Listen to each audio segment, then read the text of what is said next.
Hello students, कैसे हो आप। आज हम आपका स्टैंड 9 ज्योग्राफी के चैप्टर नंबर 4 का लेक्चर नंबर 2 स्टार्ट करने वाले हैं। ठीक है, तो इससे पहले हमने लेक्चर नंबर 1 आपका कंप्लीट कर दिया था और लेक्चर नंबर 1 में हमने क्या देखा था, मैं उसको आपको एक बार रिकैप दे देता हूँ। ठीक है, देखिए लास्ट में हमने यहाँ पर transportation and deposition by glaciers इस टॉपिक को हमने खत्म कर दिया था। ठीक है, और फिर मैंने बोला था कि लास्ट का जो भी बचा हुआ टॉपिक है वो हम हमारे नेक्स्ट लेक्चर में करेंगे। ठीक है, तो देखिए अभी यहाँ पे हम देखते हैं कि यहाँ पे आपको क्या दिया है। तो यहाँ पे है work of the wind and landforms produce. ठीक है, अब विंड के द्वारा कौन सा टाइप का वर्क, कैसा वर्क होता है और उसके द्वारा कौन से टाइप के लैंडफॉर्म बनते हैं, हम उसे पढ़ेंगे यहाँ पे। ठीक है, तो देखो यहाँ पे बोला है you have learn earlier that the movement of air is called wind. Wind is a gaseous agent of erosion. ठीक है, तो यहाँ पे आपको बोला गया कि आपको तो पता है विंड क्या होता है। विंड तो हवा होती है ना, विंड तो एक हवा होती है और हवा कैसे होती है, गैस होती है ना, वही यहाँ पे दिया है।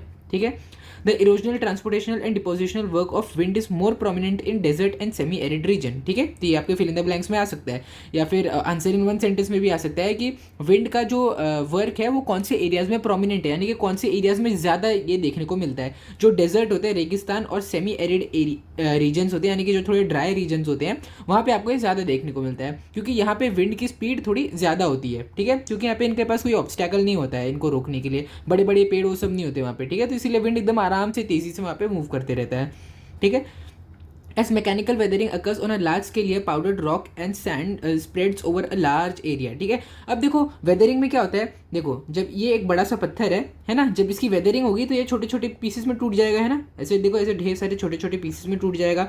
अब क्योंकि इन रीजन्स में हवा की स्पीड बहुत ज़्यादा होती है, हवा बहुत तेज़ी से फ्लो करती है, ऐसे बहुत तेज़ी से फ्लो करेगी, तो जो छोटे छोटे पीसेज है ना, इसको ये पूरे ऐसे एरिया में ऐसे बिखेर देगी, है ना, पूरे एरिया में ऐसे स्प्रेड हो जाएंगे। तो कभी भी आपने डेजर्ट देखा होगा, देखो यहाँ पे भी देखो थोड़ा डेजर्ट टाइप रीजन है, देखो छोटे छोटे पार्टिकल्स हर जगह फैले हुए हैं, है ना। देखो ये क्यों फैले हुए हैं, क्योंकि यहाँ पे हवा बहुत तेज चलती है और हवा इनको हर जगह फैला देती है। ठीक है, there is hardly any obstacle in transportational work of wind. ठीक है, देखो यहाँ पे आपको हार्डली कोई चीज़ मिलेगी। देखो पूरा इसके पीछे का रीजन देखो, पूरा का पूरा रीजन प्लेन है, यहाँ पे कोई बड़े बड़े पेड़ वो सब पेड़ पौधे नहीं है यहाँ पे जो हवा को रोकेंगे। ठीक है, तो इसीलिए बिना कोई ऑब्स्टेकल के इसका ट्रांसपोर्टेशनल वर्क विंड के द्वारा बहुत अच्छे से हो जाता है ये सारे रीजन्स में। ठीक है, sand particles also get transported along with the wind and they are carried over long distances and get deposited where the speed of the wind reduces। ठीक है, तो अब देखो विंड देखो अभी मान लो कि यहाँ पर ढेर सारे छोटे छोटे पीसेज है ना, एक पत्थर वेदर हो गया, उसकी वेदरिंग हो गई और वो छोटे छोटे पीसेज में टूट गया। ठीक है,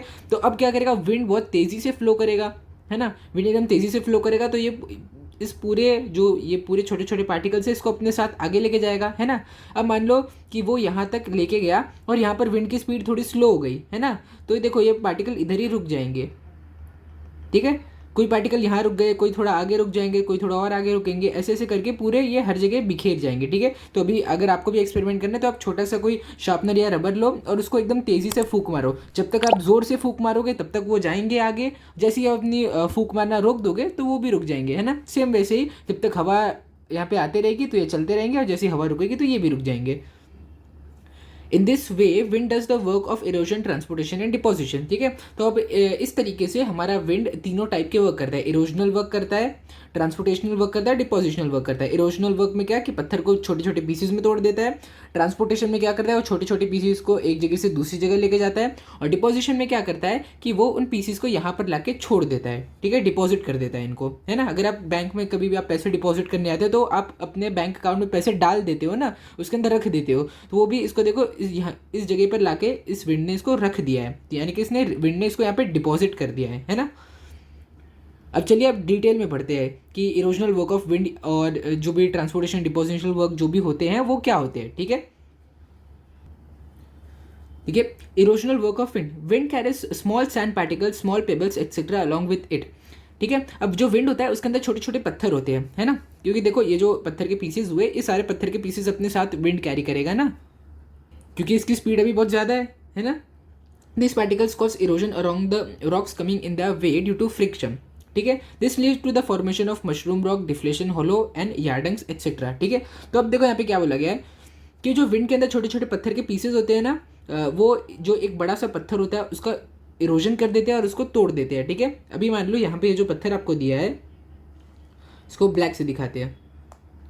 ठीक है। ये जो पत्थर है यहाँ पे आपका, पहले देखो, अभी देखो ये मशरूम के शेप में ना, मशरूम देखो कैसा होता है, ऐसा होता है ना मशरूम, देखो ऐसे मशरूम के शेप में नहीं लग रहा आपको ये पत्थर, है ना। लेकिन क्या होगा कि कुछ हो सकता है 100-200 साल पहले ये पत्थर कैसा दिखता हो पता है, इतना बड़ा वो ये पूरा पत्थर होगा। देखो ये जो बाजू का एरिया नहीं है यहाँ पे, ये पूरा एरिया भी पत्थर का ही होगा, वो इतना बड़ा पत्थर रहा होगा, है ना। लेकिन क्या हुआ कि जब विंड बहुत तेज़ी से फ्लो करने लगा तो अपने साथ के जो भी पीसेस थे उसको ऐसे इतनी ज़ोर ज़ोर से इसने लाके इस पत्थर पे मारा कि इसके इतने पार्ट टूट के निकल गया, इतना पार्ट जो पत्थर का है ना ये टूट के गिर गया, ठीक है। गिर गया या फिर छोटे छोटे पीसेस में धीरे धीरे करके, पहले इतना कम हुआ, फिर इतना कम, फिर इतना कम, फिर अभी कम हो गया, ठीक है। वही अगर आप इसको ना 100 साल बाद देखोगे ना, ये और कम हो चुका रहेगा। ये जो अभी ऐसा आपको दिख रहा है ना, ये और कम हो जाएगा 100 साल बाद, ठीक है, क्योंकि विंड लगातार इसको छोटे छोटे पीसेस में तोड़ते जा रहा है ना। ये देखो यहाँ पर भी इसका जो इतना बड़ा पीस था ये भी गायब हो गया, पहले यहाँ पे ये पीस हुआ करता था, अभी देखो हो सकता है यही पीस यहाँ पे गिर के अलग हो गया हो, या फिर हो सकता है कि ये पीस रहा हो, है ना। ऐसा कुछ भी हो सकता है, ठीक है। यहाँ पे हम तो अभी एक प्रेडिक्शन लगा रहे हैं कि, लेकिन ये तो कंफर्म है कि ये पत्थर पहले से तो ऐसा नहीं दिखता था, जब ये पत्थर बना तब तो ये ऐसा नहीं दिखता था, तब ये पूरा एक पत्थर हुआ करता था, ठीक है। और विंड ने बार बार इसके ऊपर अपने छोटे छोटे पीसेस मार मार के इसको ऐसे तोड़ दिया, और आज ये पत्थर ऐसा दिखता है क्योंकि इसके सारे के सारे बाजू के पीसेस निकल चुके हैं, ठीक है। अब देखो यहाँ पे आपको एक और एग्जांपल दिया गया है, ये देखो ये है हार्ड रॉक और ये है सॉफ्ट रॉक, ठीक है। अब आपको देखो ये हार्ड है और ये सॉफ्ट रॉक है, ठीक है। तो अब विंड जब फ्लो करेगा तो कौन से रॉक को ज़्यादा इरोड करेगा, ऑब्वियसली सॉफ्ट रॉक को ज़्यादा करेगा, है ना। देखो जो हार्ड रॉक था वो तो लगभग वैसा ही है जैसे पहले था, देखो हार्ड रॉक ब्लू वाले, लेकिन ये सॉफ्ट रॉक जो ग्रे वाले देखो कितने कम हो गए हैं, देखो इनका लेवल देखो इतना कम हो गया, पहले ये इतने ज़्यादा थे और अब ये इतने हो गए, है ना, क्योंकि सॉफ्ट रॉक जल्दी टूट जाते हैं तो विंड उसको जल्दी इरोड कर देगा, है ना। देखो यहाँ पे सैंड ड्यून है, रेगिस्तान में तो आपने सैंड ड्यून और रिपल मार्क्स ऐसे ढेर सारे तो आपने देखे ही होंगे, है ना। अभी देखते हैं कि ये कैसे बनते हैं। Depositional work of winds. Sand particles that blow with the wind are of different shapes and sizes. Those particles which are very fine are carried over large distances while the larger ones get transported to shorter distances only. तो यहाँ पे क्या बोला गया है, जो wind हमारा blow करता है ना, यानी कि जो हवा चलती है वो हवा के अंदर ढेर सारे सैंड पार्टिकल्स होते हैं, ठीक है। अब वो सैंड पार्टिकल्स छोटे भी होते हैं बड़े भी होते हैं और उनका शेप साइज सब कुछ डिफरेंट होता है। ऐसा नहीं है कि सारे सैंड पार्टिकल्स का साइज सेम हो, कुछ बड़े होते हैं, कुछ छोटे होते हैं, कुछ सर्कल में होते हैं, कुछ स्क्वायर में होते हैं, ऐसे ढेर सारे पार्टिकल्स होते हैं, ठीक है। तो अभी क्या हुआ कि जो पार्टिकल्स होते हैं, जो थोड़े छोटे पार्टिकल्स होते हैं वो बहुत दूर तक जाते हैं, ठीक है। ऑब्वियस सी बात है कि अगर कोई छोटा पार्टिकल है, अगर आप उसको फूंक मारोगे तो वो ज़्यादा दूर जाएगा, वही अगर आप एक बड़े पार्टिकल को आप फूंक मारोगे तो वो कम दूर तक जाएगा, है ना। अभी देखो मान लो आप एक शार्पनर रखो, उसको फूंक मारो वो दूर तक जाएगा, वही अगर आप अपनी पूरी की पूरी जो आपकी वाटर बॉटल होती है, वाटर बॉटल को रखो और फूंक मारो, वाटर बॉटल तो हिलेगी भी नहीं अपनी जगह से, है ना। हो सकता है बहुत तेज़ फूंक मारो तो वाटर बॉटल गिर जाए, लेकिन वो आगे तो नहीं जाएगी, है ना, क्योंकि उसका साइज़ ज़्यादा है ना। और सेम वही तरीका यहाँ, सेम वही कॉन्सेप्ट यहाँ पर भी लगता है कि छोटे छोटे पार्टिकल्स दूर तक जाते हैं, बड़े बड़े पार्टिकल्स दूर तक नहीं जाते, ठीक है। These sand particles get deposited in desert and semi-arid areas. अब desert और semi-arid areas आपने तो देखे ही होंगे, रेगिस्तान तो आपने देखे ही होंगे ना, तो वैसे ही सेम ये एरियाज होते हैं। रेगिस्तान, डेजर्ट मतलब रेगिस्तान ही होता है। As a result specific land forms are form, ठीक है। तो अब इस डिपोजिशनल वर्क के कारण स्पेसिफिक लैंड फॉर्म्स बनते हैं। वो लैंड फॉर्म्स कौन से होते हैं, sand dunes, barchans, seifs, ripple marks, loess plains etcetera, ठीक है। अब उसके एग्जांपल देखते हैं। ये देखो सैंड ड्यून, ये रहा सैंड ड्यून, ये देखो ये जो आपको दिख रहा है ना, ये रेत में छोटे छोटे पत्थर के पीसेज है। तो ये सैंड ड्यून्स क्यों बने, डिपोजिशनल वर्क ऑफ विंड की वजह से, है ना, क्योंकि छोटे छोटे जो पीसेज है सैंड के, जब हवा की स्पीड बहुत ज़्यादा थी तो ये हवा के साथ चलते जा रहे थे और यहाँ पर इस पॉइंट पे हवा की स्पीड स्लो हो गई, इसीलिए ये ऐसे डिपॉजिट होते चले गए, है ना। देखो ऐसे इनका डिपोजिशन होते चले गया, ठीक है। तो यहाँ पे ये बन गया सैंड ड्यून। सेम वही तरीके से यहाँ पे रिपल मार्क्स बने हैं। ये देखो ये सारे के सारे छोटे छोटे एकदम फाइन पार्टिकल्स है, अगर यहाँ से आप देखोगे आपको ये ज़मीन लगेगी, लेकिन जैसे आप इसे पत्थर रखोगे, सॉरी अपना पैर जब आप रखोगे तो देखोगे आप, ये आपका पैर देखो ऐसे अंदर, यहाँ पे फुटप्रिंट आपको दिख रहे हैं, तो ये फुटप्रिंट्स ऐसे अंदर चले जाएंगे, क्यों, क्योंकि ये ज़मीन नहीं है, ये छोटे छोटे पार्टिकल्स है ना, सैंड के पार्टिकल्स है छोटे छोटे। ये देखो जो सैंड माउंट्स, जो सेफ्स जो हमने बोला था, ये वो है सैंड माउंट्स, है ना। यार्डंग अब देखो ये कैसे बना होगा पता है कि ये देखो जो अभी हमने पढ़ा ना यहाँ पे, ये वाला यार्डंग से, देखो अभी हमने पढ़ा ना कि जो सॉफ्ट रॉक थे वो ज़्यादा इरोड हो गए, जो हार्ड रॉक थे वो कम इरोड हुए, है ना। देखो ये हार्ड वाले थे तो ये कम हुए और ये सॉफ्ट वाले ज़्यादा हो गए, है ना। और देखो ये है एक और है जिसका नाम है हमाडा, ठीक है। अब ये कैसे बने होंगे, ये देखो ये सारे पत्थर जो है छोटे छोटे पत्थर के पीसेज है हवा के साथ यहाँ पर आ गए, पहले यहाँ पर नहीं थे, लेकिन हवा की स्पीड जब तेज थी तो हवा के साथ चलते गए, जैसे ही हवा की स्पीड स्लो हुई तो ये यहाँ पर आ गए, डिपॉजिट हो गए, ठीक है। ये फाइंड आउट करना है, ये आपको एग्जाम में तो पूछेंगे नहीं, लेकिन अगर आपको ये गूगल करना है तो आप गूगल करके इसको देख सकते हो, ठीक है। Where will you find mushroom rock in Deccan plateau, Deccan plateau में मशरूम रॉक कहाँ मिलते हैं ये आप सर्च कर सकते हो। आपकी टेक्स्ट बुक में ये नहीं दिया है तो ये आपको एग्जाम में नहीं पूछा जाएगा, ठीक है। अगर आपकी टीचर अच्छी है तो वो नहीं पूछेगी क्योंकि ये टेक्स्ट बुक के बाहर का टॉपिक है। Can you find the work of wind near coastal areas, what landform will be form there, ठीक है। ये अगर आपको करना है एक्टिविटी तो आप कर सकते हो। और यहाँ पे आपको एक और एक्टिविटी दी गई है कि आपको कलरिंग करनी है यहाँ पे, ठीक है। इसको आप कलर कर दो या शेड कर दो या कुछ भी कर सकते हो आप इसको, ठीक है। और यहाँ पे आपको इन लैंडफॉर्म्स का नाम भी लिखना है ना। देखो ये मान लो मशरूम रॉक है, फिर ये आपके यार्डंग्स है ना, ये सब अभी हमने पढ़ा है, ये यार्डंग्स है आपके, ठीक है। ये आपके सेफ्स है ना, सैंड माउंट जो होते हैं, तो ऐसे ही आप सबके नाम लिख सकते हो। अब देखते हैं work of sea waves and landforms, ठीक है। अब मतलब सी वेव्स कौन सा वर्क करता है और उसके द्वारा कौन से लैंडफॉर्म बनते हैं, ठीक है। ये अब बाद में देखें, पहले हम देख लेते हैं कि कैसे काम होता है सी का, फिर हम इन सारे लैंडफॉर्म्स को देखेंगे, ठीक है। तो यहाँ पे क्या बोला गया है, in coastal areas sea waves carry out erosional, depositional and transportational work. Coastal areas क्या है, यानी कि जो समुद्र के किनारे वाले जो एरिया होते हैं वहाँ पे सी अपने सारे डिफरेंट टाइप्स ऑफ वर्क करता है, ठीक है। विंड और tide cause the movement of sea water and as a result waves come to the coast, ठीक है। अब जो पानी के वेव्स है वो विंड और टाइड की वजह से समुद्र के किनारे पर आ जाते हैं ना। आपने देखा होगा ना, कोई भी अगर आपने कोई मूवी या फिर आपने कोई वीडियो में देखा होगा कि जो समुद्र का किनारा रहता है वहाँ पे बार बार पानी आते रहता है, तो वो विंड और टाइड्स की वजह से आता है, ठीक है। Because of the hitting rocks at the coast erosion of rock occurs, ठीक है। अब क्योंकि ये बार बार देखो ऐसे हिट करते रहेगा है ना। अभी मान लो कि मेरे पास कोई एक ब्रिटल ऑब्जेक्ट है जिसको अगर मैं मारूंगा तो वो टूट जाएगा, है ना। या फिर मान लो मेरे पास एक ईंट है और मैं उसको पत्थर से बार बार मार रहा हूँ, ठीक है, मारते रहा, तो एक पॉइंट ऐसा आएगा कि वो ईंट पत्थर की वजह से टूट जाएगी, है ना। सेम वही कॉन्सेप्ट यहाँ पर भी लगता है कि ये जो पत्थर है इस पर जब बार बार पानी लगते रहेगा तो एक पॉइंट ऐसा आएगा कि ये पत्थर वहाँ से टूट के निकल जाएगा, ठीक है, छोटे छोटे पीसेस में टूट के निकलेगा, ठीक है। अब ये जल्दी तो होता नहीं, इसके लिए ना 100 साल 200 साल 300 साल ऐसा टाइम लगता है ये होने में, ठीक है। ये स्लो प्रोसेस है, बहुत ज़्यादा स्लो प्रोसेस होता है ये। देखते हैं erosional work of sea waves, देखते हैं अभी। When the waves break at the coast, they bring with them water, transported stones, pebbles, sand particles etcetera, ठीक है। तो अब क्या होता है, जब पानी आता है तो पानी खाली अकेला तो होता नहीं, पानी के अंदर क्या क्या होता है, स्टोन्स होते हैं, छोटे छोटे पेबल्स और छोटे छोटे सैंड पार्टिकल्स होते हैं पानी के अंदर, ठीक है।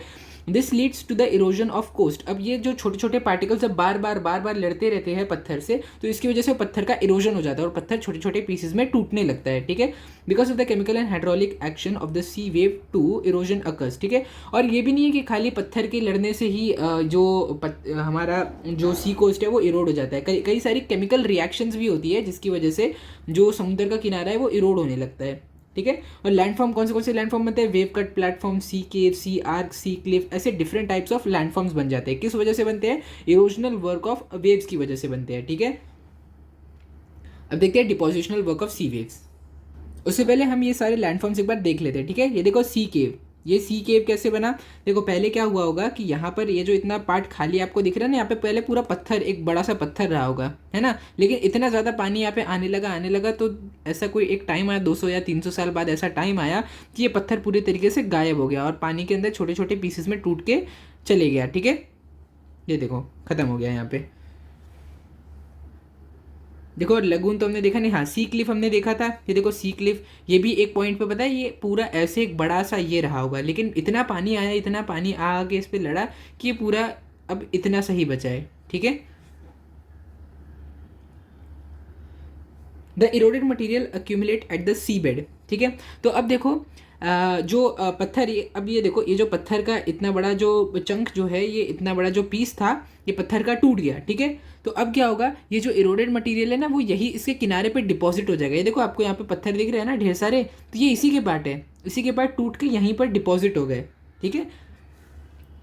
Because of the tides, they keep moving towards the coast and away from the coast they become fine because of attrition and hitting to each other. ठीक है, अब देखो क्योंकि आपने देखा होगा जब मूवी भी अगर आप कोई वीडियो देखे हो तो समुद्र के किनारे में पानी बार बार कैसे आता है, ऐसे आगे आता है पीछे आता है, आगे आता है पीछे आता है ना, पानी इससे लड़ेगा फिर पीछे जाएगा, इससे लड़ेगा फिर पीछे जाएगा, ऐसे आगे पीछे होते रहेगा।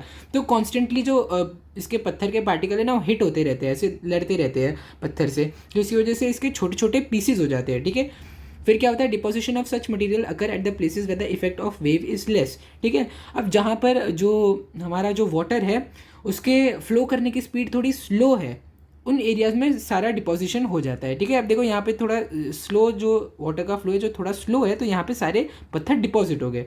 ठीक है, landforms like beaches, sand bars, lagoons are form due to the depositional work of sea waves. ठीक है, तो अभी बीच जो आप बीच अब जिस पे जाते होगे या फिर आपने टीवी में देखा होगा, जो बीचेस होते हैं, सैंड बार्स होते हैं, लगून्स होते हैं, ये सब के सब डिपोजिशनल वर्क की वजह से होते हैं। किसके द्वारा? सी वेव के द्वारा। अभी मैं यहाँ पे आपको एग्जाम्पल दिखाऊँ, ये देखो यहाँ पर ये जो लगून है ये पूरा का पूरा ये जो है ना ये लैंड का पीस ये पूरा लगून है ना, ये किसकी वजह से बना है? डिपोजिशनल वर्क की वजह से बना है। ये देखो ये पूरा का पूरा बीच जो है, ये पूरा का पूरा बीच इस समुद्र नहीं बनाया, कैसे बनाया? ढेर सारे जो सैंड के पार्टिकल्स है ना उसको यहाँ पर उसने ला के डिपॉजिट कर दिया। डिपॉजिट होने के बाद ये एक पॉइंट पे एक पूरी ज़मीन बन गई।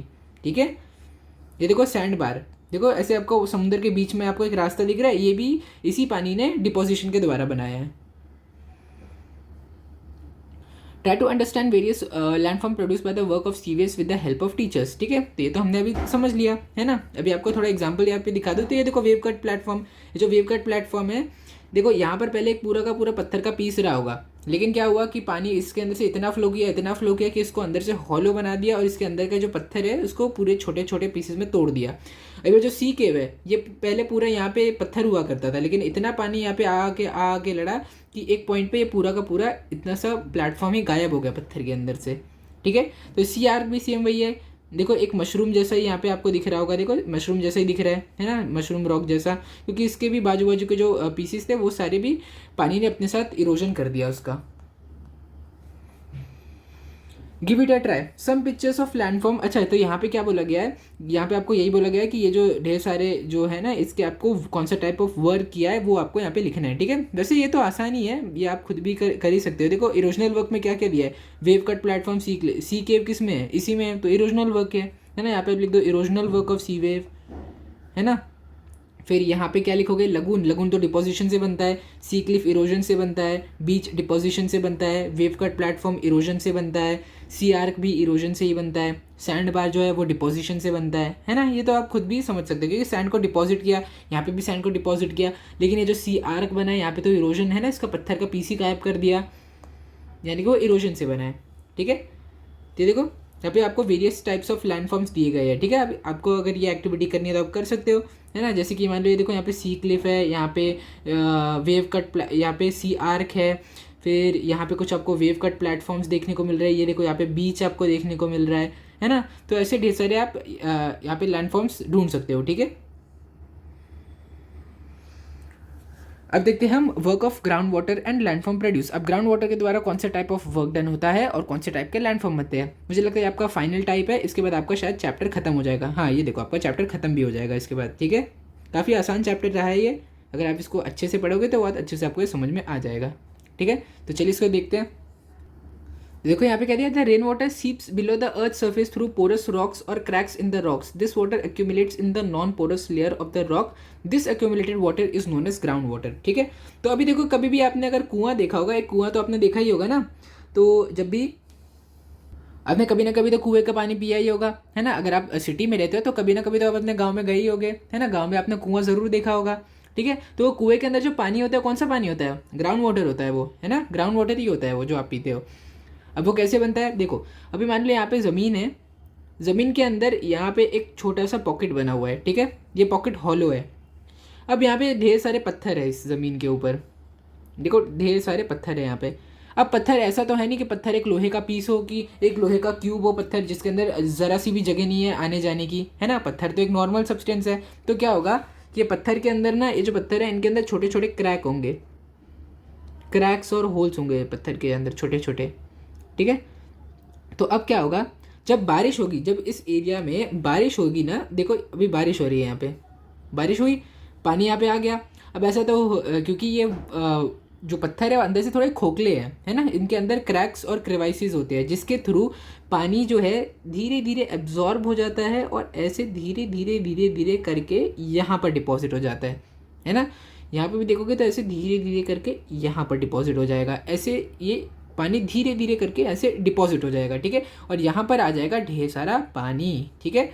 तो अब क्या होगा कि जब आप यहाँ पर एक कुआं खोदोगे, इसको मैं अलग कलर से दिखाता हूँ, इसको चलिए ब्लू कलर से नहीं, इसको हम दिखाते हैं रेड कलर से, ठीक है। अब यहाँ पे जब आप एक कुआं खोदोगे, देखो कुआं ऐसे ही होता है ना, देखो ऐसा डीप एकदम गया होता है, ऐसा ऐसा गया होता है ना। यहाँ पे आपने कुआं खोद दिया, ठीक है। अब क्योंकि आपने यहाँ पे कुआं खोद दिया तो यहाँ पे इसके अंदर ना प्रेशर के चलते यहाँ पे पानी भर जाएगा। अब ये कैसे प्रेशर के चलते यहाँ पे पानी भरा, वो आप अपने बड़े स्टैंडर्ड में सीखोगे, ठीक है। जब आप 11th-12th में साइंस लोगे तब आपको समझेगा ये पानी ऊपर कैसे आ गया, ठीक है। क्योंकि यहाँ पे कम प्रेशर था, यहाँ पे ज़्यादा प्रेशर था, तो पानी अंदर चले गया सीधा। अब वो सब अभी आपको पढ़ना नहीं है, वो आप 11th-12th में पढ़ोगे अगर आप साइंस लोगे, ठीक है। तो ये पानी अपने आप इसके अंदर ऐसे आके ऊपर आ जाएगा, ठीक है। तो अब क्या करोगे, पानी यहाँ पे आ गया, तो अब यहाँ से आप अपनी बाल्टी डाल के इसके अंदर से पानी ले लोगे, है ना। ये कौन सा पानी है, ग्राउंड वाटर ही है, ठीक है। मुझे उम्मीद है कि अभी आपको समझ गया होगा कि ग्राउंड वाटर क्या होता है, ठीक है। बारिश जो होती है, बारिश में जो पत्थर होते हैं, पत्थर के थ्रू धीरे धीरे उनके क्रैक्स के थ्रू जाके ज़मीन के एक पॉकेट के अंदर ये पानी जमा हो जाता है, इसको हम बोलते हैं ग्राउंड वाटर, ठीक है। The soluble minerals in the water get dissolved and flow with the groundwater. This is erosional work of groundwater, ठीक है। तो अब जो पत्थर के यहाँ पर जो भी ये जो देखो, ये भी एक पत्थर का ही एक पार्ट है ना, ये जो यहाँ पर आपको दिख रहा है, ये एक पत्थर का ही पार्ट है, ये जो पॉकेट बना है ये पत्थर का ही बना है ना। तो अब पत्थर के जो वॉल्स पे कुछ मिनरल्स होते हैं, वो मिनरल्स क्या होंगे, वो मिनरल्स इसके अंदर, इस पानी के अंदर ये डिजॉल्व हो जाएंगे, ठीक है। This is erosional work of ground water, ठीक है। अब जो पानी के अंदर जो है वो डिज़ोल्व हो गए, तो ये देखो अगर कोई भी अगर डिज़ोल्व होता है, कोई भी जो बड़ा सा पत्थर होता है उसको छोटे छोटे पीसेस होकर डिज़ोल्व हो जाते हैं, तो हम उसको बोलते हैं इरोजनल वर्क, है ना। ये तो अभी आपको क्लियर हो ही गया होगा, हम लोग कितने टाइम से पढ़ रहे हैं। When the groundwater evaporates or the volume of soluble minerals is more than the solubility of groundwater, the deposition of dissolved minerals start, ठीक है। तो ये तो आपने पढ़ा ही होगा अपने पुराने स्टैंडर्ड में कि जब पानी को हम बहुत ज़्यादा गर्म कर देते हैं, है ना, पानी को जब बहुत ज़्यादा गर्म कर देते हैं वो वेपर बन जाता है ना, यानी कि वो गैस बन के वो हवा में उड़ने लगता है, ठीक है। तो यहाँ पे आप एक्सपेरिमेंट कर सकते हो कि पानी के अंदर आप ना 5 या 6 चम्मच चीनी या पानी के अंदर मिला, सॉरी चीनी नहीं, 5 या 6 चम्मच नमक का पानी के अंदर मिला दो, ठीक है। एक गिलास पानी के अंदर 5, 6, 7 जितना भी चम्मच आपको नमक डालना है वो डाल लो, ठीक है। फिर उसको एक पैन पे डालो और हीट कर दो। फिर जैसे ही आप देखोगे कि नमक तो घुल जाएगा पानी के अंदर, लेकिन जब आप पैन को हीट करोगे और पानी गर्म हो जाएगा, वो वेपर बनने लगेगा, तो पानी पूरा वेपर बन के उड़ जाएगा, लेकिन जो नमक है वो नमक नहीं उड़ेगा, है ना, नमक वैसे का वैसा ही रह जाएगा। तो सेम कॉन्सेप्ट यहाँ पे लगता है, जब पानी वेपर बनने लगता है और पानी के अंदर जो घुले हुए मिनरल्स होते हैं वो बच जाते हैं और पानी वेपर बन के उड़ जाता है, ठीक है। वो क्योंकि मिनरल्स बच गए और डिपॉजिट हो गए, तो इसीलिए ये हो जाता है deposition, the deposition of dissolve mineral start, ठीक है। मुझे उम्मीद है आपके समझ गया। दस the ground water carried out erosion, transportation and deposition work, ठीक है। तो अब ऐसे इस तरीके से ग्राउंड वाटर अपने तीनों के तीनों टाइप के वर्क्स करता है, ठीक है। अब देखते हैं यहाँ पे क्या दिया है, ग्राउंड वाटर टेबल। तो यहाँ पे ग्राउंड वाटर टेबल क्या होता है, the upper surface of water that is accumulated below the ground is known as water table, ठीक है। तो अभी अगर मैं यहाँ पे आपको एग्जाम्पल बताऊँ, ये देखो, अब मान लो ये जो लेवल है, ये लेवल तक पानी भरा है, यहाँ पे मैं इसको एक अलग कलर से दिखाता था ताकि आपको क्लियरली दिखे, ठीक है। अब देखो मान लो ये लेवल तक पानी भरा है ना, तो इस लेवल को हम लोग बोलते हैं वाटर टेबल, ठीक है। वाटर टेबल मतलब पानी का कितना लेवल है, ग्राउंड के अंदर पानी का लेवल कितना है, ठीक है। तो अभी यहाँ पे क्या बोला गया है, आपको यहाँ पे टेक्स्ट बुक में क्या बोला गया है कि जब बारिश होती है तो ये वाटर टेबल का लेवल ना ग्राउंड के नज़दीक होता है। ग्राउंड के नज़दीक होता है मतलब क्या होता है कि जब बारिश होगी मान लो, तो ये जो लेवल है वो ऊपर आ जाएगा, है ना। मान लो यहाँ पर आ जाएगा वो लेवल, क्योंकि बारिश जब होगी तो पानी बढ़ेगा, ग्राउंड वाटर बढ़ेगा, है ना, पानी का लेवल बढ़ जाएगा अंदर। और जब रेनी सीजन नहीं होगा तो यहाँ पे इवेपोरेशन होगा और ये वाटर लेवल नीचे आ जाएगा, है ना, क्योंकि बारिश नहीं होगी तो ऑब्वियस सी बात है पानी का लेवल नीचे आ जाएगा और ये जो है ग्राउंड के ज़्यादा नज़दीक आ जाएगा, है ना, ग्राउंड के जो डेप्थ है उसके ज़्यादा नज़दीक आ जाएगा। वहीं यहाँ पे कहा गया है कि रेनी सीजन में लेवल, वाटर टेबल लेवल ऊपर चले आता है और जब रेनी सीजन नहीं होता तो ये नीचे चले आता है, ठीक है। देखो factor like season, porosity of rock, amount of rainfall etcetera affect the level of water table. ठीक है, अभी और भी फैक्टर होते हैं कि रॉक के अंदर कितने होल्स प्रेजेंट है, बारिश कितनी होती है, वो सब भी फैक्टर यहाँ पे डिपेंड करते हैं। The water table is closer to the ground during rainy season while it is deeper in the summer, है ना। समर के टाइम पे वो वाटर टेबल लेवल नीचे चले आता है और रेनी सीजन के टाइम पे वो ऊपर रहता है। देखो यहाँ पे भी आपको एक्टिविटी बोलेगी, इसको आप गूगल कर सकते हो। ठीक है, what are the limestone caves, stalactites and stalagmites found in Maharashtra. ठीक है, अब ये कौन सी जगह पे मिलता है आप ये ढूंढ सकते हो। Why are landforms formed in limestone called karst, अभी इसको कर्स्ट क्यों बोलते हैं ये भी आप गूगल कर सकते हो। ठीक है, आपको एग्जाम में तो ये नहीं आएगा। अब देखो यहाँ पे आपको बोला गया think about it, Ramu has to dig a well in his farm but he is in dilemma as to which region he should dig so that the water supply for a longer time. ठीक है, what will you suggest to Ramu. ठीक है, अब रामू को एक जगह पे कुआं खोदना है। ठीक है, अब वो कुआं खोदेगा तो ऑब्वियसली बात है उसको क्या देखना चाहिए कि क्या उस रीजन में ढेर सारे पत्थर प्रेजेंट है, क्या उस रीजन में रेनफॉल होती है, और क्या उस रीजन में जो पत्थर है उसके अंदर वो पत्थर पोरस है ना, यानी कि उसके अंदर ढेर सारे होल्स है कि नहीं। ठीक है, अगर उसको वो ये सारी चीज़ें दिख रही है तो वो आराम से उस जगह पे एक कुआं खोद सकते हैं ना। मान लो ये देखो रामू यहाँ पे कुआं खोदा और यहाँ पे एक लंबा सा कुआं खोदा तो उसको पानी मिल गया, है ना। तो उसको ऐसी जगहों को ढूंढना चाहिए। ठीक है, क्योंकि ऑब्वियसली बात है अगर वो एक रेगिस्तान में जाके कुआं खोदेगा तो उसको कभी भी उसको कोई पानी नहीं मिलने वाला है ना। वहीं अगर वो ऐसी जगह पे पत्थर खोदेगा, सॉरी कुआं खोदेगा ऐसी जगह पर, तो उसको पानी मिल जाएगा। ठीक है, अब देखो ये सिंक होल है। देखो सिंक होल भी ये एक किस वजह से बना है। सिंक होल भी एक तरीके का लैंडफॉर्म है जो ग्राउंड वाटर बनाता है अपने इरोजन वर्क की वजह से, है ना। ये देखो अगर आपको मैं बताऊँ ये सिंक होल कितना बड़ा है तो ये देखो मैं आपको जूम करके दिखाता हूँ। ये देखो यहाँ पे एक इंसान खड़ा है, अगर आपको क्लियरली दिख रहा होगा तो यहाँ पे एक इंसान खड़ा है और यहाँ पर एक इंसान बैठा है, और देखो कितना बड़ा ये सिंक होल यहाँ पे बना हुआ है। देखो दिख रहा होगा आपको, है ना। ये देखो ये स्टैलेक्टाइट्स और स्टैलेग्माइट केव है ना। ये देखो कैसे केव है, ये केव भी किस वजह से बने हैं, वाटर के इरोजन वर्क की वजह से बने हैं। ठीक है, देखो ये भी आपका एक तरीके का स्टैलेक्टाइट और स्टैलेग्माइट केव बना है यहाँ पे। ठीक है, तो और मुझे लगता है यहाँ पर तो हमारा वो खत्म हो गया, हमारा पूरा चैप्टर खत्म हो गया। यहाँ पे आपको एक चीज़ बोली गई है, which agent has the most kinetic energy of all, है ना। यानी कि कौन सा एजेंट सबसे ज़्यादा भारी और वेलोसिटी कौन से एजेंट की सबसे ज़्यादा होती है ना। यानी कि कौन से एजेंट के अंदर, अगर आप इन शॉर्ट ये क्या पूछना चाहते हैं कि कौन से एजेंट के अंदर सबसे ज़्यादा पावर होती है मूव करने की। ठीक है, तो क्या वो विंड है। तो अगर आप ये कंपेयर करोगे या फिर अगर आप इसको गूगल भी करने जाओगे तो आपको एक आंसर मिलेगा कि रिवर जो होता है उसके पास सबसे हाईएस्ट काइनेटिक एनर्जी होती है ना। ऑब्वियसली बात है। ग्लेशियर देखो, ग्लेशियर भारी है लेकिन वो मूव नहीं कर सकता। विंड बहुत तेज़ी से मूव करता है लेकिन उसका मास बहुत कम है ना, बहुत हल्का होता है विंड। रिवर की स्पीड भी ज़्यादा होती है, रिवर का मास भी ज़्यादा होता है। ठीक है, तो उस बेसिस पे आप बोल सकते हो कि रिवर की काइनेटिक एनर्जी सबसे ज़्यादा होती है। ठीक है, तो यहाँ पे हमारा ये चैप्टर पूरा का पूरा कंप्लीट हो गया है। ठीक है, देखो ये पूरा का पूरा चैप्टर हमने कंप्लीट कर लिया। यहाँ पे मैंने आपको इस लैंड फॉर्म के टाइप्स बता दिए कि कौन से डिपोजिशन वर्क बनते हैं, किसकी वजह से बनते हैं। देखो ये भी डिपोजिशन से बनता है, ये भी डिपोजिशन से बनता है, ये इरोजन की वजह से बनता है, इरोजनल वर्क ऑफ विंड की वजह से ये बनता है ना। ये सारे एग्जाम्पल यहाँ ये सब आप यहाँ पे लिख सकते हो। ठीक है, अभी देखो और भी यहाँ पे आपको एग्जाम्पल्स मिलेंगे। ये देखो एलुवियल फैन किसकी वजह से बनता है, डिपोजिशनल वर्क ऑफ रिवर की वजह से बनता है ना। फ्लड लीव्स प्लेन्स किस वजह से बनते हैं, वो भी डिपोजिशन से बनते हैं। डेल्टास डिपोजिशन से नहीं बनते। अगर आप देखने जाओगे तो एक मिक्स चीज़ से बनते हैं, है ना। डिपोजिशन और इरोजन दोनों से बनते हैं, लेकिन अगर आपको एक आंसर देना है तो यहाँ पे आपको भी डिपोजिशन ही नाम देना पड़ेगा। वी शेप वैली किस वजह से बनते हैं, इरोजन से बनते हैं। ये सब हमने पिछले लेक्चर में हमारे पढ़ लिया है। ठीक है, कैनियन भी इरोजन से बनता है ना। और मींडरिंग किससे बनता है, डिपोजिशन से बनता है। अब आप ये देखोगे सर्क्यूज एंड हॉर्न्स किस वजह से बनते हैं। सर्क्यूज और हॉर्न्स जो होते हैं ये बनते हैं आपके इरोजन की वजह से। फिर यू शेप वैली भी इरोजन की वजह से बनते हैं। लैटरल और मीडियल मोरेन्स आपके डिपोजिशन से बनते हैं। हैंगिंग वैली आपके इरोजन से बनती है। एस्कर्स भी आपके डिपोजिशन से ही बनते हैं। ड्रमलिन्स भी डिपोजिशन से बनते हैं। ये जो रोशे माउंटेन्स है ये आपके इरोजन से बनते हैं, है ना। देखो यहाँ पे हमारे पूरा कंप्लीट हो गया। ठीक है, मैंने आपको बोला था लास्ट लेक्चर में आपको सारे टाइप ऑफ जो कौन सा टाइप ऑफ वर्क होता है मैं आपको बता दूंगा। ठीक है, तो यहाँ पे मैंने आपको सारे टाइप ऑफ वर्क्स बता दिया। ठीक है, तो यहाँ पर हमारे चैप्टर नंबर 4 जिसका नाम है एक्सोजेनेटिक मूवमेंट्स पार्ट 2 कंप्लीट हो गया है। ठीक है, अगर आपको इससे क्वेश्चन आंसर चाहिए तो वो भी आपको चैनल पर मिल जाएंगे। ठीक है, मुझे उम्मीद है कि ये पूरा का पूरा चैप्टर बहुत ज़्यादा आसान चैप्टर था और आपको बहुत अच्छे से ये समझ में आएगा और इसके सारे कॉन्सेप्ट आपके एकदम क्रिस्टल क्लियर हो गए होंगे। तो अगर आपको ये वीडियो अच्छा लगा होगा तो इस वीडियो को लाइक करो, शेयर करो और चैनल को सब्सक्राइब करो। Thank you.